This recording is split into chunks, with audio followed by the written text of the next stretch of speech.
আপনার দাঁতের মাড়িতে ব্যথা, পুজ বের হচ্ছে, মাড়ি ফুলে গেছে, রক্ত বের হচ্ছে, কষ্ট পাচ্ছেন, মানসিক চাপ টেনশন আছেন, অনেক চিকিৎসা করেছেন, লাভ হয়নি। আসুন ডিএক্সএন গঞ্জাহি ডিএক্সএন প্রোডাক্ট, উন্নত ভেজাল মুক্ত এই প্রোডাক্ট আপনি ব্যবহার করবেন, ইনশাল্লাহ উপকৃত হবেন।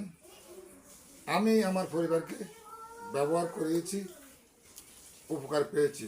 তাই নিত্য প্রয়োজনীয় সাবান, চা পাতা, হেয়ার অয়েল ইত্যাদি সব কিছু আমি ক্রয় করি, এনে আমার পরিবারকে আমি ব্যবহার করে উপকৃত পেয়েছি বলে আপনাদেরকে আমি অবগতি করছি। সবাইকে আসসালামু আলাইকুম। যোগাযোগ করবেন 018123525572।